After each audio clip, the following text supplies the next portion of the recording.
Ang programang ito ay rated SPG, striktong patnubay at gabay ng magulang ang kailangan. Maaaring may masiselang tema, lengguwahe, karahasan, sexual, horror o droga na hindi angkop sa mga bata. Nagkagulo sa loob ng pamamahay nila ni Gabo nang tinutukan ng baril ni Samantha itong si Gabo dahil kailangan niyang magpanggap na nagkaroon siya ng amnesia nang sa ganon hindi siya papalabasin sa pamamahay nila ni Gabo dahil alam ni Samantha na nandyan lamang sa tabi-tabi ang mga tao na humahabol sa kanya, ang mga tauhan ni Victor Safra. At iyon ang sinakyan ni Gabo na nagpanggap na asawa ni Gloria ang ipinangalan nila dito sa kay Samantha. Pero ang pagpakilala ni Gabo bilang asawa dito sa kay Samantha o Gloria ay lalo lamang nagdulot ng ingay dahil si Tekla ay silos na hindi matanggap na si Gloria ang ipinakilala na asawa ni Gabo. Pero ayon sa mga kaibigan ni Gabo o kasamahan nila ni Gabo ay pinanatag itong si Tekla dahil kapag bumalik na ang tamang pag-iisip daw umano ng taga-NCIA ay back to normal na naman daw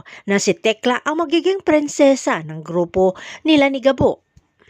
Samantala, doon naman sa opisina ng taga-NCIA ay naghahanda na ang grupo ng mga taga-NCIA na ilipat na sa ibang kulungan itong si Victor Safra.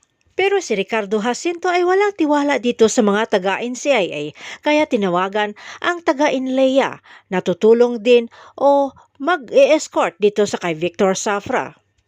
Pero itong si Pia ay agad itinembre sa mga taga-Safra na ilalabas na nila itong si Victor Safra at para makalapit dito kay Victor ay nagkunwari na ipinakita ang court order. Pero walang kaalam-alam ang mga bantay na may maliit na papel na ibinigay si Pia dito kay Victor para ipaalam na kukunin siya ng kanyang amang si Mariano kahit anumang mangyari ay ililigtas siya ng mga Safra.